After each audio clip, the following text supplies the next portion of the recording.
Den räntan är så hög, så väldigt hög att det typ lönar sig att ta ett blankolån för att betala av dem.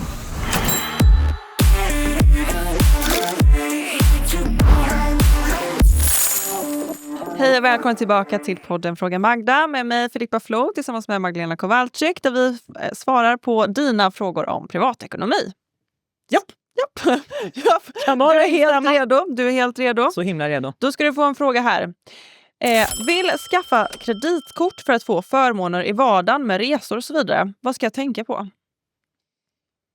Helt rätt. Det finns absolut förmåner med kreditkort. Man kan få sitta i någon flygplatslounge, man kan få några rabatter, man kan få en extra försäkring.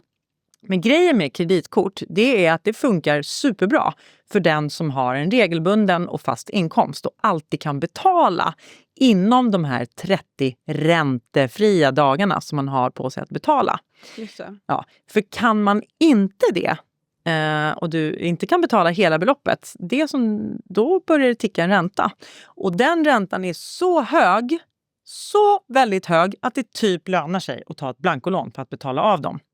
Så det man absolut ska tänka på vid skaffande av kreditkort, det är att använda det och bara spendera pengar som du vet att du kommer att kunna betala inom den räntefria perioden. Ja. A och O. Och ha en buffert kanske. Jag har en buffert, men då precis, ja. Och då kanske du inte ska använda om du kreditkortet. ska ha poängen och det. Sant. Okej, finns det någon statistik på hur mycket som handlas på kredit och avbetalningar? Vad skulle en eventuell konsekvens om folk skulle sluta med det vara? Alltså det finns ju ingen samlad rapporteringsplikt för alla köp nu, betala sen, kreditfaktura, köparbolag. Nej. Den statistik som finns handlar om hur stor del av e-handeln som alltså inte betalas direkt utan som görs med köp nu, betala sen. Okay. Och där vet vi att, gissa vilket land som ligger i topp? Ja, det måste väl vi då. Ja, det är Sverige med nästan en fjärdedel av alla köp på e-handel. De görs med uppskjuten betalning. Att jämföra då med USA, 7% eller Japan och Sydkorea med någon enstaka procent.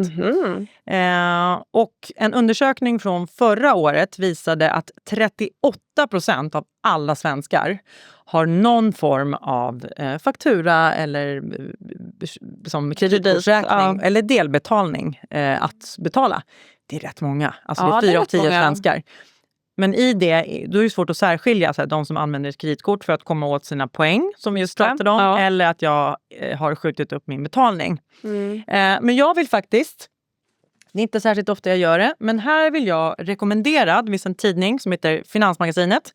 Och mer specifikt en artikel som handlar om exakt det här.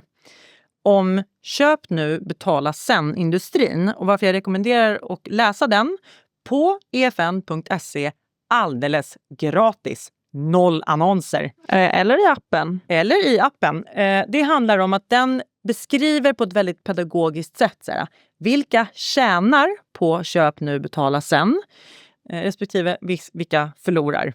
Och vad är liksom hela affären för de här köp nu, betala sen-plattformarna. Så den rekommenderar jag. Lägger den där.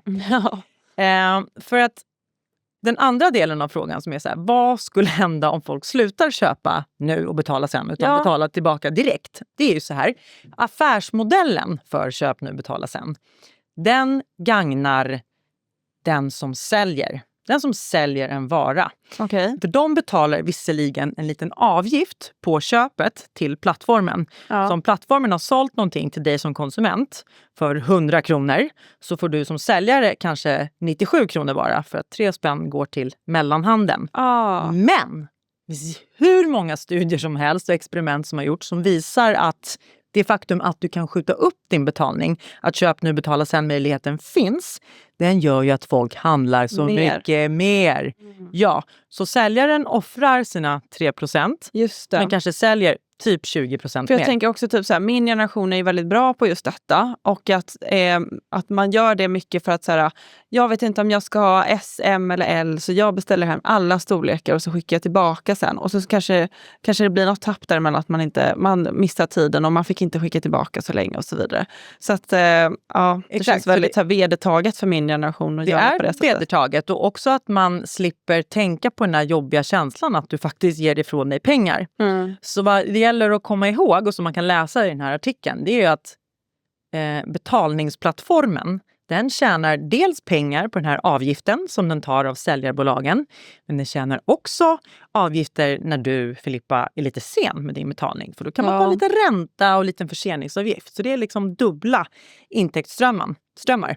Så svaret på frågan om folk skulle sluta köpa nu, betala senare, det är att intäktsströmmarna minskar definitivt för säljaren. För att folk skulle ju tvingas tänka efter först. Har jag råd med det här? Jag kan ju inte köpa grejer jag inte har råd med. Nej. Och för det andra så skulle då intäktsströmmarna till de här mellanhandeln, köp nu, betala sen-bolagen minska. Både i termer av försäljningsintäkter och räntor från kunder. Så i förlängningen så är jag ganska säker på att vi skulle se ett minskat inflöde även till inkassobolagen och kronofogden.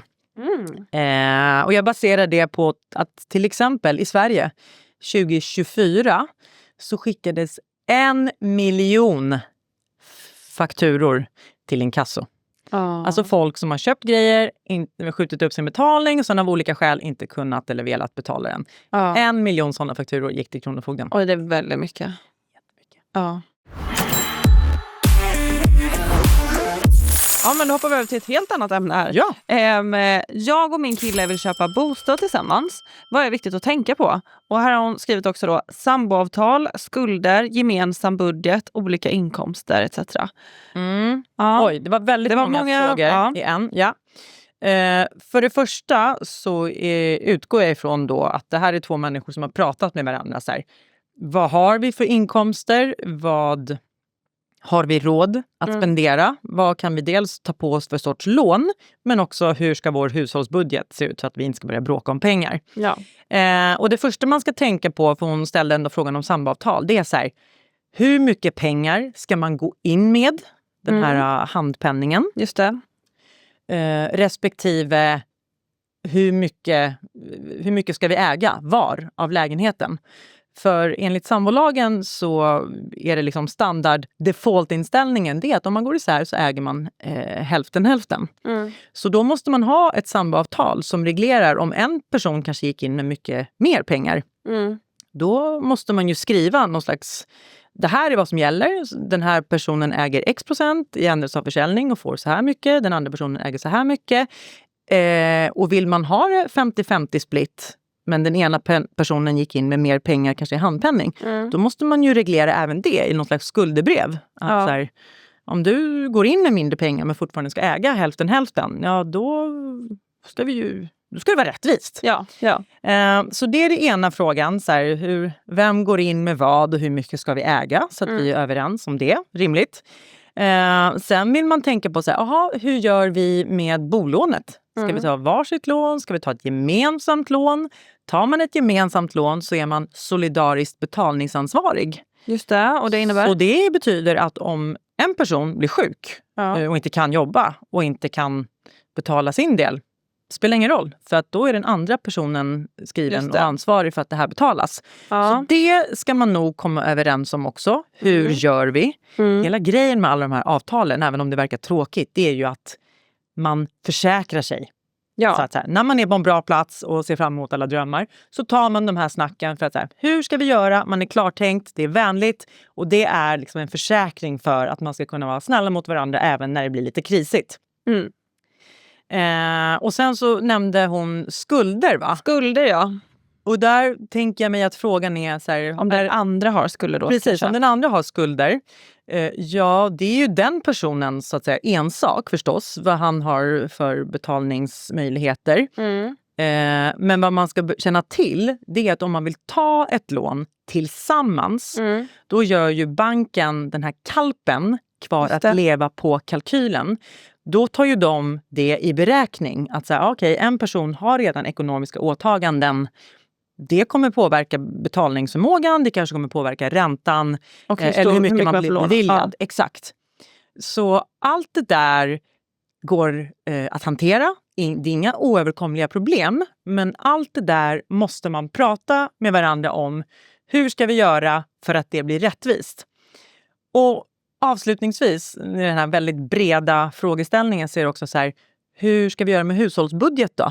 Ja. Och även där så finns det ju ingen absolut sanning. Nej. Jag kan tycka att det ska vara rättvist, att ingen person ska... Man ska ju lösa det för sig och för varandra så att det känns fair. Ja. Äger man 50-50 av ett boende så kanske man ska bära sin del av boendekostnaden. Man kanske ska chippa in hyfsat solidariskt i matbuffert också. Om en person sitter på att bygga jättemycket på gymmet och äter ungefär 4 gånger så mycket, så är det väl rättvist att den personen betalar mer.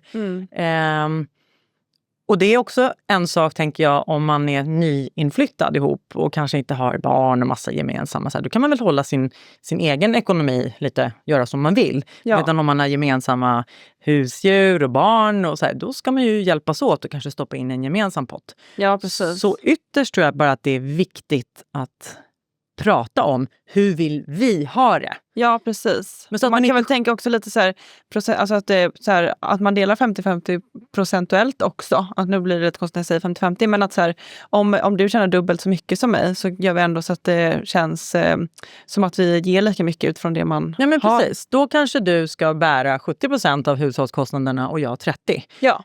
Det är helt vår ensak. Ja. Så jag tycker att det är jättebra att frågeställaren fundera på det här, och svaret är bara prata igenom med din partner så att ni kommer fram till en lösning som känns bra och schysst för er båda. Ja. En till fråga. Jag vill ha mina pengar på ett sparkonto. Hur får jag bästa möjliga ränta på sparkontot då alltså? Ja, det är ju som bekant i omvänd situation när man ska låna pengar. Då går man ju till den bank som ger dig lägst ränta. Här är det ju tvärtom. Här vill man ju gå till den bank som ger högst ränta. Ja.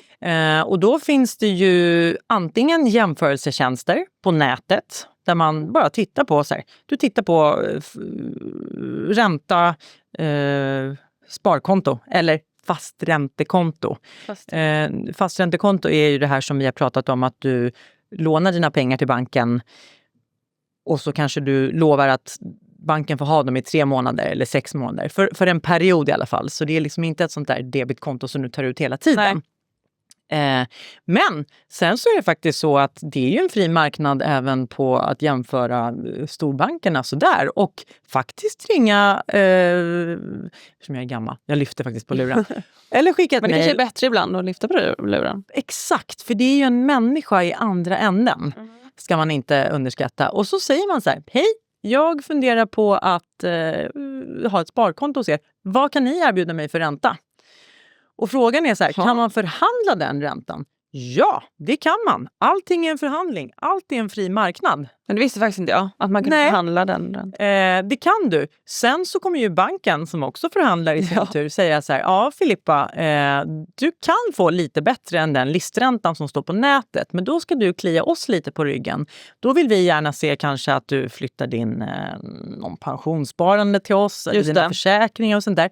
Så ytterst, du kan påverka din rättssituation, men man får liksom wheela och deala lite. Ja, man får jobba lite för det. Man får jobba lite för det. Så vad du gör är, titta på nätet vilka alternativ som finns. Och sen så ringer du runt lite och försöker trissa upp det lite till. Som du gjorde med ditt elavtal eller vad det var? Eller nej? Jag sänkte min hemförsäkring. Hemförsäkringen genom att jag ringde runt. Ja. Samma sak med, var kan jag få bäst sparränta? Ja, kommer absolut gå dit. Så återkom med vilken bank du valde, så kanske vi andra kan ta rygg. Det ska jag också göra. Tack för att ni har tittat på det här avsnittet eller lyssnat, så ses vi nästa vecka igen. Och skicka in mer frågor. Gör det. Do it.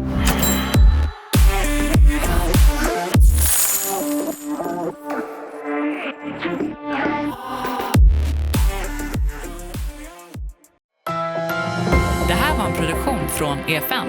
Ansvarig utgivare Anders Hägerstrand.